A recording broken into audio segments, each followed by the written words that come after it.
Margaret Rose clutched her stomach as another wave of sickness hit her. She pressed her face against the cold train window, watching the endless prairie roll by. 3 days on this train, and she still couldn't believe what she was doing. Running. Away, starting over. Lying to a complete stranger about the most important thing in her life. The letter in her coat pocket was wrinkled from being folded and unfolded so many times. She knew every word by heart. Thomas Brennan, cattle rancher, widower with 2 children, seeking a mature woman for marriage and companionship. Must be willing to work hard and care for family. No time for romance or foolishness. Margaret had answered that letter with shaking hands 6 weeks ago. She told him she was 35, experienced in household management, and ready for the responsibilities of ranch life. All true. What she didn't mention was the growing secret beneath her loose dress, the reason her landlady had asked her to leave. The whispers that followed her everywhere she went in Chicago. The baby's father had disappeared the moment she told him. Just like that. One day he was promising her the world. The next day his boarding house room was empty, and the landlord said he'd never heard of anyone by that name. Margaret had stood in that empty room, touching her still flat belly, and realized she was truly alone. Her job at the dress shop hadn't lasted long after that. Mrs. Patterson had sharp eyes and an even sharper tongue. "I won't have unmarried mothers working in my establishment," she'd said, loud enough for the other girls to hear. "It sets a bad example." Margaret remembered walking home that day, her final wages clutched in her hand, wondering how she would pay rent, buy food, and prepare for her baby all at the same time. That's when she saw the newspaper advertisement that changed everything. Brides wanted, Western Territories. Honest men seeking honest women for marriage and partnership. She'd stared at that ad for hours. Could she really do it? Could she? Marry a stranger and build a life on a lie? But what choice did she have? The alternative was the workhouse, or worse. At least this way, her child would have a name, a home, a chance at a decent life. Writing that first letter to Thomas had been the hardest thing she'd ever done. She'd torn up 7 drafts before finally sending one that sounded confident and capable. She described her skills: cooking, cleaning, managing household accounts, caring for children. She'd mentioned her age honestly, knowing that many men wanted younger wives. But she'd kept her pregnancy secret, telling herself she would find a way to explain later. Thomas had written back quickly. His letter was brief and businesslike, but it offered her exactly what she needed: marriage, stability, and a place to raise her child. He even sent money for the train ticket, which showed he was serious about their arrangement. Now, 3 days into her journey west, Margaret was having second thoughts. What if he took one look at her and knew? What if he threw her out? What if he demanded his money back? She'd spent every penny on the ticket and a few new clothes that might hide her condition. A little longer, the train car was stuffy and crowded. A businessman across the aisle kept staring at her, making her feel exposed and vulnerable. An elderly woman with her grandson smiled kindly but asked too many questions about where Margaret was going and why she was traveling alone. Margaret had practiced her answers, but each lie made her feel smaller. "I'm going to meet my fiancé," she'd said. "He's a rancher in Wyoming. We're getting married next week." The woman had beamed. "How wonderful. You must be so excited." Margaret had nodded and smiled, but inside she felt sick. Not just from the pregnancy, but from the weight of all her deceptions. She wasn't really engaged. She didn't know if Thomas would even want to marry her once he saw her. And she had no idea what kind of man he really was. She pulled out his photograph again, studying his face in the dim light. He looked stern, weathered, maybe 40 years old. His letter said he'd been widowed for 2 years and needed help with his children and household. He'd been honest about his situation, which made Margaret's lies feel even worse. The baby kicked, a flutter that was becoming stronger each day. Margaret placed her hand over the spot, whispering a quiet prayer. "Please let this work out," she murmured. "Please let him be kind." As the train pulled into smaller stations, Margaret watched other passengers get off to be greeted by family, friends, sweethearts. She wondered what it would be like to have someone waiting for her, someone who actually wanted her to arrive. Thomas wasn't expecting love, and neither was she. But she hoped for basic human decency, for a chance to prove herself useful, for a place where her child could grow up without shame. The conductor walked through the car, calling out stations. Cheyenne next stop, Cheyenne, Wyoming. Margaret's heart began to race. This was it. In less than an hour, she would meet the man who might become her husband, who might give her child a future, or who might send her right back where she came. She gathered her few belongings, a carpet bag with her best dresses, a small sewing kit, and the Bible her mother had given her before she died. Everything she owned in the world fit in one bag. It seemed like such a small amount to start a new life with. Other passengers were getting excited as they approached Cheyenne. Cowboys heading home, businessmen with deals to make, families visiting, relatives. Margaret felt completely separate from their joy and anticipation. She was stepping into the unknown, carrying secrets that could destroy any chance of happiness. The train began to slow, and Margaret could see buildings in the distance. Cheyenne looked bigger than she'd expected, more civilized. Maybe that was a good sign. Maybe Thomas was more sophisticated than his rough photograph suggested. She checked her appearance in the small mirror from her bag. Her brown hair was neat under her simple hat. Her dress was modest and clean. If she held herself carefully and kept her coat buttoned, maybe Thomas wouldn't notice her condition right away. Maybe she could get through the wedding ceremony before having to explain. The train whistled as it approached the station. Margaret could see people waiting on the platform, scanning the windows for familiar faces. Somewhere in that crowd was Thomas Brennan, the man who held her future in his hands. She took a deep breath and stood up, gripping her bag tightly. Whatever happened next, she had come this far. She had been brave enough to leave everything behind and travel into uncertainty. She had to believe that somehow everything would work out. The train shuddered to a stop, and passengers began moving toward the doors. Margaret joined the line, her heart pounding so hard she was sure everyone could hear it. In a few minutes she would step off this train and meet her destiny. She touched her belly one more time, whispering to the life growing inside her. "We're going to be okay," she said softly. "We're going to have a real home, a real family. This is our chance?" The door opened, and Margaret stepped down onto the platform, looking around nervously for a man who matched the photograph in her pocket. Her new life was about to begin. Margaret stepped off the train, her legs shaky from the long journey. The Cheyenne station was busier than she'd expected, with people hurrying in all directions. She clutched her carpet bag tighter and looked around for Thomas Brennan. Her heart was beating so fast she could barely breathe. She pulled out his photograph again, comparing it to the faces in the crowd. Several men were clearly waiting for someone, scanning the passengers as they got off the train.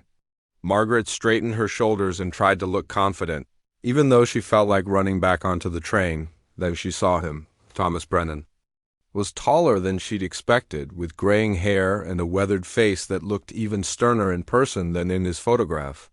He was standing near a wooden post, holding what looked like her letter in his hand. Next to him was a younger man who kept glancing around impatiently. Margaret took a deep breath and walked toward them. This was it. The moment that would decide everything. Thomas looked up as she approached, and she saw his eyes take in her appearance from head to toe. His expression changed instantly.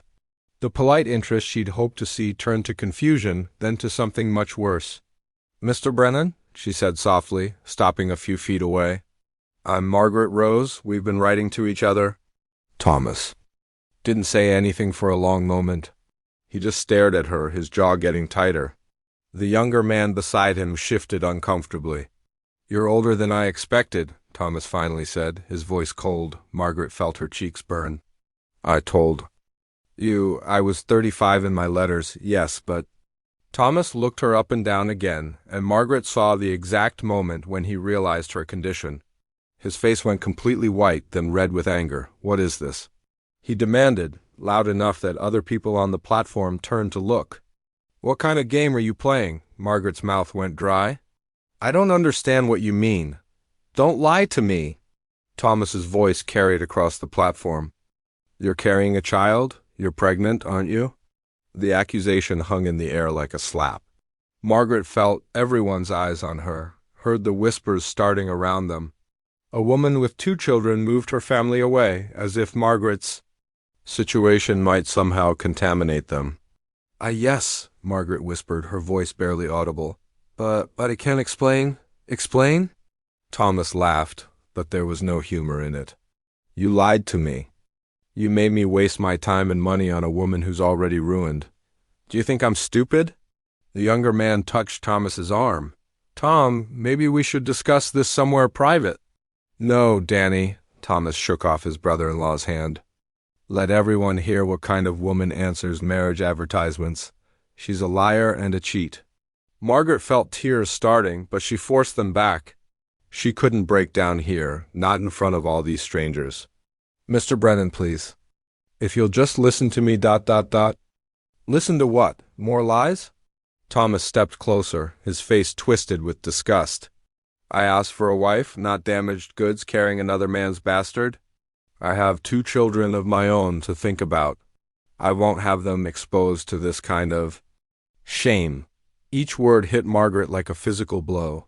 She'd known this might happen, but hearing it said out loud in front of so many people was worse than anything she'd imagined. Please, she tried again, I have nowhere else to go. That's not my problem, Thomas said flatly. You should have thought about that before you got yourself into trouble. I'm a respectable man with a respectable business. I won't be associated with a woman like you. An elderly gentleman nearby cleared his throat. Perhaps you should lower your voice, son. The lady deserves some privacy. Thomas turned on him. Lady? This is no lady. This is a fraud who tried to trick me into marriage. Margaret watched her last hope disappear as Thomas folded up her letter and put it in his pocket. The motion was so final, so dismissive, that she felt something break inside her chest. I'm sorry you feel that way, she managed to say, trying to hold on to what little dignity she had left. I never meant to deceive you. Well, you did, Thomas said. And now you can deal with the consequences. He turned to his brother-in-law. Come on, Danny, we're wasting our time here. What about her? Danny asked quietly. We can't just leave her here. She got herself into this mess, Thomas replied, not even looking back at Margaret. She can get herself out of it. Margaret watched them walk away, Thomas's boots clicking on the wooden platform.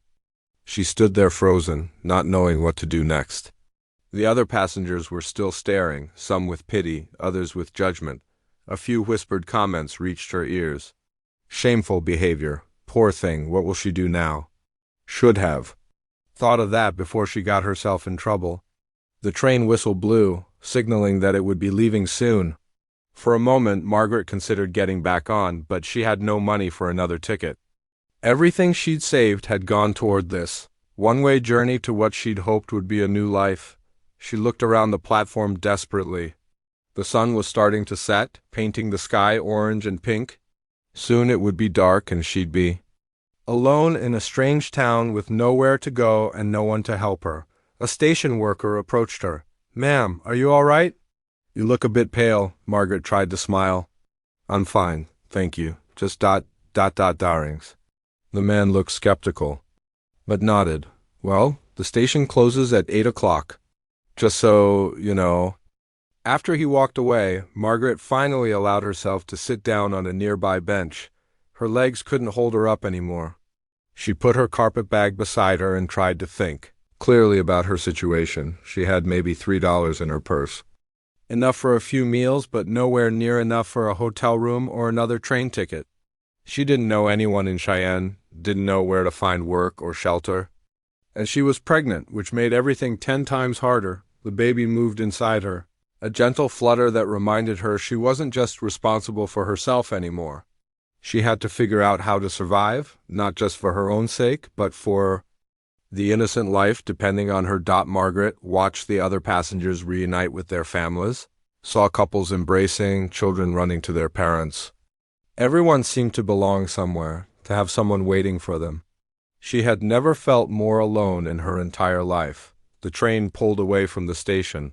taking with it her last connection to the life she'd left behind. There was no going back now, even if she wanted to.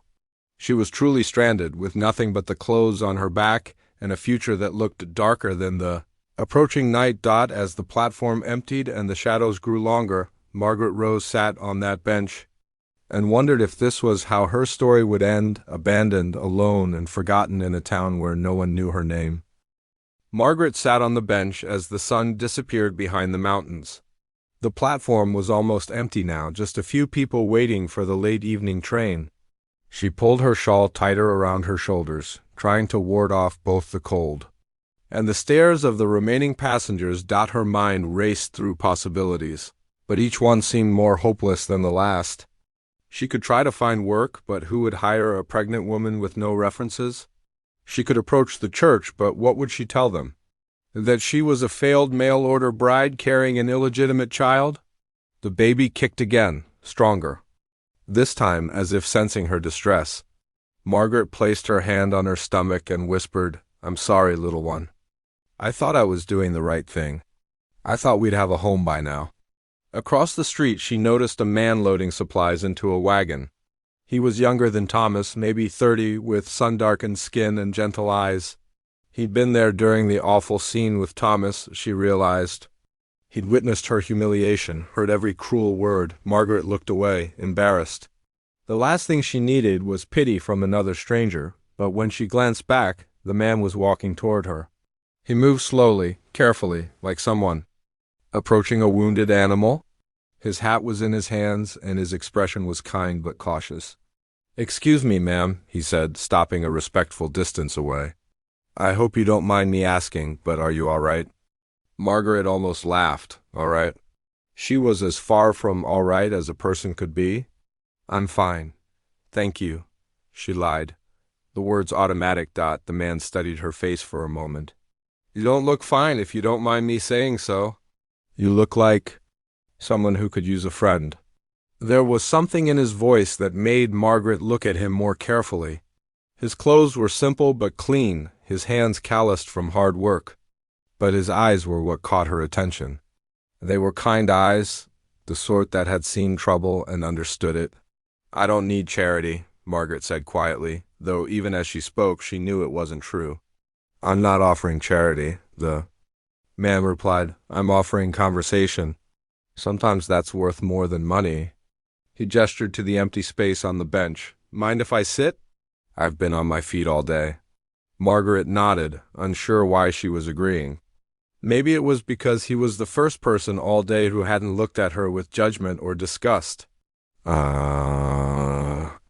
Jake Sullivan," he said, settling down beside her, but leaving plenty of space between them. "I work as foreman on the Murphy Ranch, about 20 miles north of here."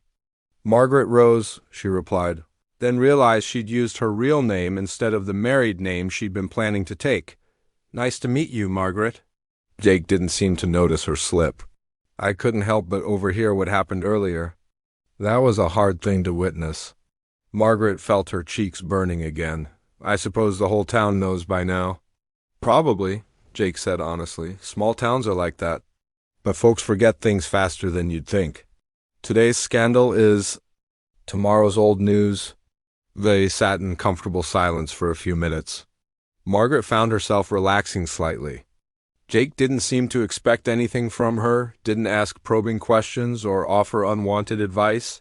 "You know," Jake said eventually, "I lost my wife 3 years ago. Her name was Lily. She died having our first baby." Margaret turned to look at him, surprised by the personal revelation. "I'm sorry for your loss. Thank you." Jake's voice was quiet. "I tell you that because I remember what it felt like to be completely alone. When Lily died, I thought the world had ended. I couldn't see any point in going on." "What changed?" Margaret asked, genuinely curious. "Time, mostly, and work. The ranch needed me and I needed the work. But mostly, I learned that being alone doesn't have to mean being lonely. There's a difference." Margaret considered this. Not sure I understand." "Well," Jake said, "alone is just a circumstance. Lonely is a feeling. You can be alone and still have hope, still have purpose, but lonely. That's when you give up on yourself. And what if you have good reason to give up? Margaret asked. What if you've made mistakes that can't be fixed? Jake was quiet for a long moment. I don't think any mistake is unfixable, he said finally. Maybe you can't change what happened, but you can change what happens next. Margaret felt tears threatening again. It's not that simple. No, Jake agreed. It's not simple at all. But it's possible. A cool breeze swept across the platform, carrying the scent of sage and distant rain. Margaret shivered, and Jake noticed immediately. You're cold, he said, and it's getting late. Do you have somewhere to stay tonight? Margaret hesitated. She could lie again, pretend she had arrangements made. But something about Jake's manner made her want to be honest. No, she admitted, I don't. Jake nodded as if he'd expected this answer. There's a boarding house on Main Street. Mrs. Chun runs it. She's fair and doesn't ask too many questions. I don't have much money, Margaret said quietly. How much do you have? Margaret looked around to make sure no one else could hear. About $3, Jake whistled softly. That's not much for a new start? No, it's not. Margaret felt the weight of her situation settling on her again. I suppose I'll have to figure something out? Actually, Jake said slowly, I might have an idea. But I don't want to offend you by suggesting it. Margaret looked at him curiously. What kind of idea? Well, like I said, I work on the Murphy Ranch. It's a good spread, but it's short-handed right now. Mrs. Murphy has been looking for someone to help with the household accounts and the cooking for the ranch hands. She's getting older and could use the assistance. You think she'd hire me? Margaret asked, hardly daring to hope. Might, Jake said. She's a practical woman. She cares more about whether you can do the work than about your personal situation. But Margaret gestured vaguely at her condition. Pregnant? Jake said matter-of-factly. Yes, I noticed. Mrs. Murphy's had 8 children of her own. She's not likely to be shocked by the sight of a woman expecting a baby. Margaret stared at him. You'd really recommend me? Even though you don't know anything about me? I know you had the courage to travel hundreds of miles to start over, Jake said. I know you're trying to do right by your child. And I know you're sitting here planning your next move instead of falling apart, even though you've had about the worst day a person can have. How do you know I'm not falling apart? Jake smiled for the first time since they'd been talking. Because you're still asking questions. People who've given up don't ask questions about the future. Margaret felt something she hadn't experienced in months. It wasn't quite hope, not yet, but it was close. Why are you helping me? Maybe because I remember what it felt like to need help and not know where to find it, Jake said. Or maybe because I think everyone deserves a second chance. He stood up and offered her his hand. Come on, let's get you to Mrs. Chun's for the night. Tomorrow, if you're willing, we can ride out to the ranch and you can meet Mrs. Murphy. See if you're a good fit for each other. Margaret looked at his outstretched hand. Taking it would mean trusting a stranger, putting her faith in kindness from someone who owed her nothing. But what choice did she have? She reached out and took his hand, letting him help her to her feet. Thank you, she said simply. Don't thank me yet, Jake replied. Thank me when you're settled and happy.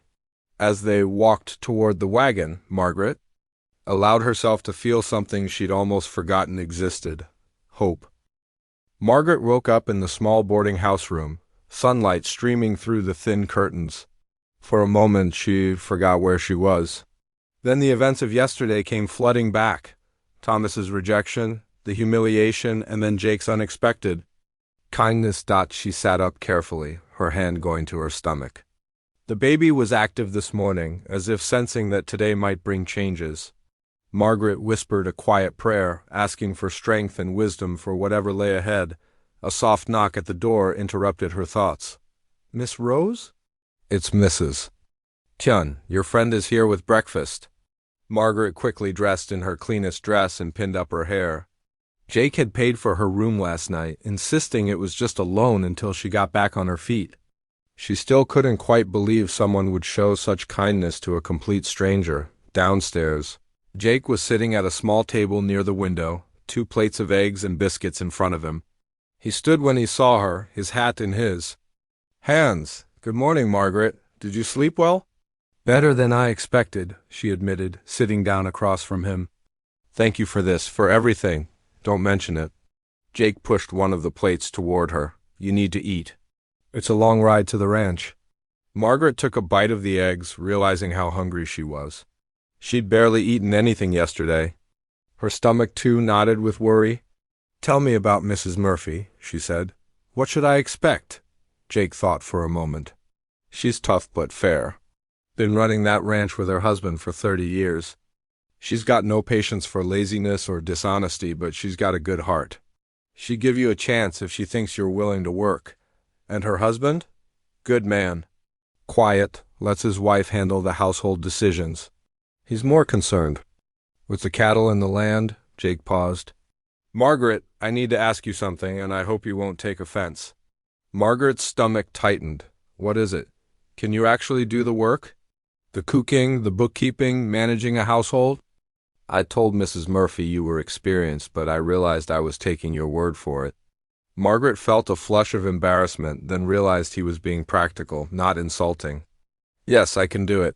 One, managed my own household for years, and I worked for families in Chicago before I had to leave.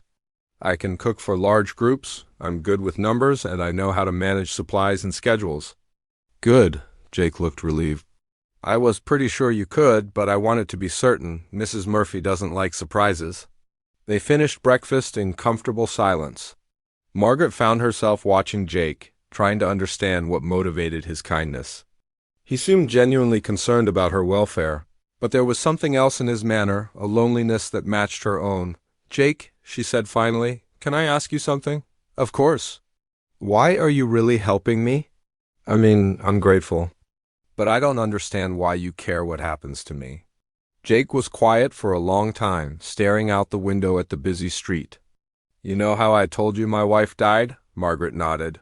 "What I didn't tell you was that she was scared, really scared. She knew something was wrong, knew the baby wasn't coming right. And I couldn't help her. I just had to watch her suffer and die, and there wasn't a thing I could do about it." Margaret's heart ached for him. "I'm sorry. Yesterday, when I saw you sitting on that bench, you looked the way Lily looked those last few days. Scared and alone and trying to be brave. I couldn't help her, but maybe I can help you." Margaret felt tears prick her eyes. "You don't owe me anything because of what happened to your wife. I know that." Jake looked at her directly. "But maybe I owe it to myself. Maybe helping you helps me make sense of losing her." They finished breakfast and walked to Jake's wagon. It was a sturdy vehicle loaded with supplies for the ranch. Jake helped Margaret up onto the seat beside him, then climbed up and took the reins. The ride to the Murphy ranch took them through beautiful country, rolling hills covered with grass, mountains in the distance, and a sky so big it seemed to go on forever. Margaret had never seen anything like it. Chicago had been all buildings and smoke and noise. This was peaceful, clean, quiet, except for the sound of the wagon wheels and the occasional bird call. "It's beautiful," she said softly. "It grows on you," Jake agreed. "When I first came out here, I thought it was too empty, too quiet. Now I can't imagine living anywhere else." "How long have you been here?" 5 years. Came out with Lily right after we got married. She loved it from the first day."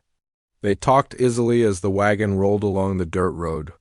Margaret found herself relaxing more than she had in months.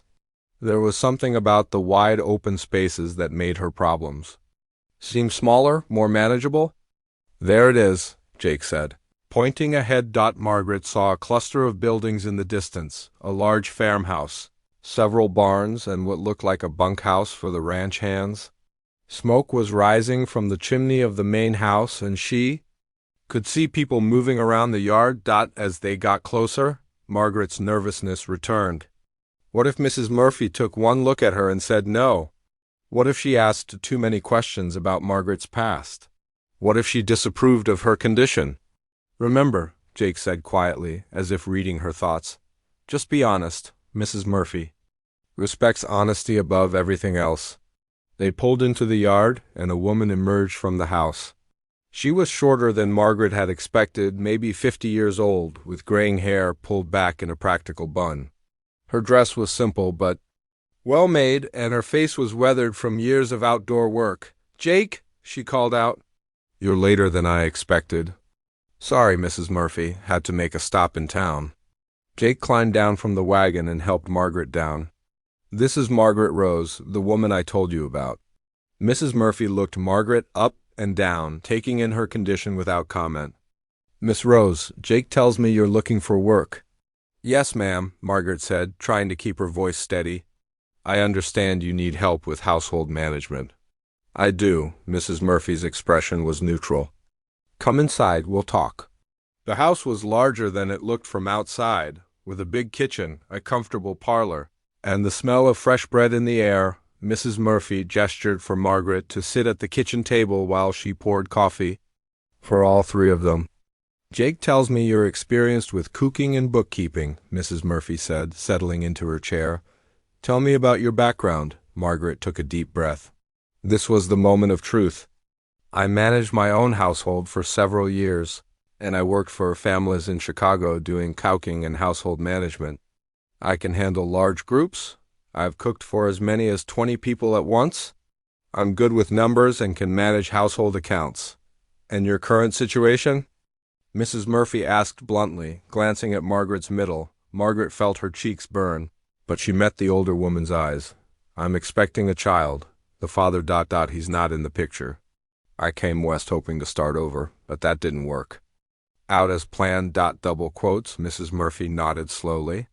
"When is the baby due?" "Late winter, I think, maybe early spring." "And you're willing to work right up until then?" "Yes, ma'am." "I need the work."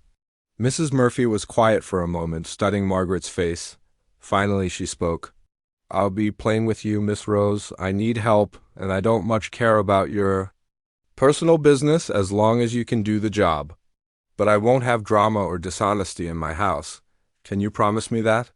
"Yes, ma'am, I can promise you that." "Good." Mrs. Murphy stood up. "The job includes room and board, plus $15 a month. You'll have your own room, and when the baby comes, we'll figure out arrangements. Does that sound fair?" Margaret could hardly believe what she was hearing. "More than fair, thank you." "Don't thank me yet," Mrs. Murphy said with a slight smile. "Wait until you see how much work there is to do." 3 months had passed since Margaret arrived at the Murphy Ranch, and she could hardly believe how much her life had changed. The work was hard but satisfying. She managed the household accounts, cooked meals for the ranch hands, and helped Mrs. Murphy with countless daily tasks. More importantly, she felt useful again, valued for what she could do rather than judged for her mistakes. Her room was small but comfortable, with a window that looked out over the vast Wyoming landscape. Every morning she woke to the sound of cattle and horses, the calls of the ranch hands starting their day, and the smell of fresh air that still amazed her after months of Chicago's smoky streets. The baby had grown considerably, making her condition impossible to hide. But Mrs. Murphy had been true to her word. She treated Margaret with respect and fairness, never making her feel ashamed or unwelcome. The ranch hands, too, had accepted her presence without question. They called her Miss Margaret, and always tipped their hats when they passed her in the yard.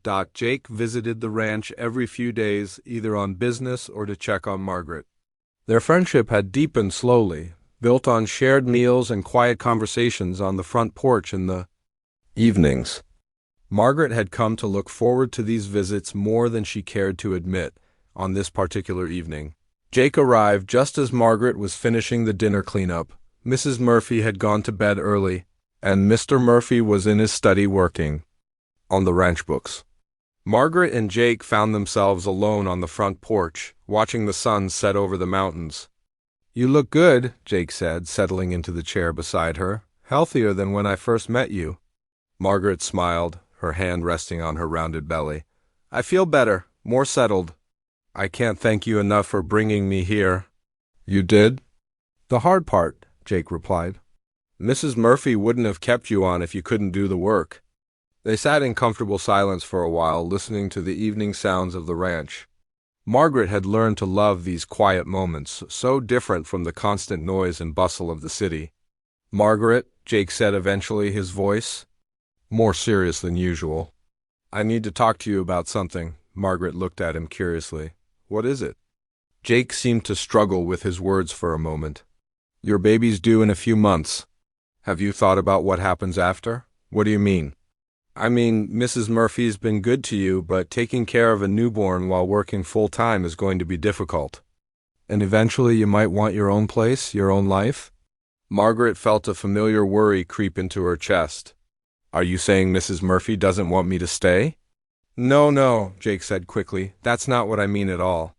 She's very happy with your work. It's just—" He paused, then took a deep breath. "Margaret, I have a proposition for you." "What kind of proposition?" Jake turned to face her fully. "I've been thinking about this for weeks, and I want you to hear me out before you say anything." Margaret nodded, though her heart was starting to race. "I think we should get married," Jake said simply. Margaret stared at him, certain she'd misheard. "What did you say?" "I said I think we should get married." Jake's voice was steady, but she could see nervousness in his eyes. "Before the baby comes. Jake, I don't understand." "Why would you want to marry me?" "Because I care about you," he said. "Because I've come to love you, though I know that might not be what you want to hear." Margaret's mind reeled. "But I'm carrying another man's child." "I know that. I've known that from the beginning." Jake leaned forward in his chair. "Margaret, I lost my wife and child 3 years ago. I thought I'd never want a family again. But these past few months, watching you, talking with you, seeing your strength and kindness, you've changed something in me. Jake, you don't understand. People will talk. They'll say terrible things about you marrying someone like me." "Let them talk," Jake said firmly. "I don't care what people say. I care about you and that baby you're carrying." Margaret felt tears starting. "You deserve better than someone with my reputation." "My reputation?" Jake almost laughed. "Margaret, you're one of the finest women I've ever known. You made a mistake? Yes, but who hasn't? What matters is how you've handled it. You didn't give up. You didn't take the easy way out. You came all this way to try to build a better life for your child. But you could find someone else. Someone younger, someone without complications." "I don't want someone else," Jake said quietly. "I want you." Margaret was quiet for a long time, trying to process what he was saying. The idea of marriage seemed impossible. She'd given up on that dream when Thomas rejected her at the train station. "What exactly are you proposing?" she asked finally. "A real marriage," Jake said. "A partnership. I have a small spread about 10 miles from here. It's not much yet, but it's got good water and decent grazing. I've been building a house, thinking maybe someday I'd have a family again. You want me to be your wife? I want you to be my partner, my equal. I want to help you raise your child. As if it were my own. I want us to build something together." Margaret looked out at the darkening sky, her mind spinning. "Jake, I can't ask you to do that. It's too much." "You're not asking. I'm offering." Jake reached over and gently took her hand. "Margaret, I know this isn't a romantic proposal. I know you don't love me the way I love you. But I think we could be happy together. I think we could build a good life." "What if I never love you the way you deserve?" "Then we'll be good friends who take care of each other," Jake said. "That's more than a lot of married couples have." Margaret felt the baby kick, as if responding to the conversation. She thought about her options. She could stay at the Murphy Ranch, raise her child as a single mother, always dependent on others. Charity, or she could take this incredible chance Jake was offering her. "Why now?" she asked. "Why are you asking this now?" "Because I want the baby to have my name from the start," Jake said. "I want there to be no question about its place in the world. And because I want you to know you're not alone anymore." Margaret looked at their joined hands, then up at Jake's earnest face. "You really mean this?" "I've never meant anything more. In my life, and if the baby comes and you realize you've made a mistake?" "That won't happen," Jake said firmly. "I've had 3 months to think about this. I know what I'm asking for, and I know what I'm offering." Margaret took a shaky breath. "I need time to think about it." "Of course. Take all the time you need. Jake squeezed her hand gently. But Margaret, whatever you decide, know this, you and that baby will always have a place with me, always. As they sat there in the growing darkness, Margaret felt something she'd almost forgotten existed. Hope, real hope for a future she'd never dared to imagine. Jake, she said softly. Yes? Ask me again tomorrow night. Jake smiled, the first real smile she'd seen from him all evening. Tomorrow night it is. The next evening, when Jake asked her again, Margaret Rose said yes. 3 weeks later, they were married in the small church in Cheyenne, with Mrs. Murphy as witness and the promise of a new beginning stretching out before them like the endless Wyoming sky when the baby came that winter. A healthy daughter with dark hair and bright eyes, Jake was the first to hold her. She's perfect, he whispered, tears in his eyes. She's ours. And finally, for the first time in her life, Margaret knew exactly where she belonged.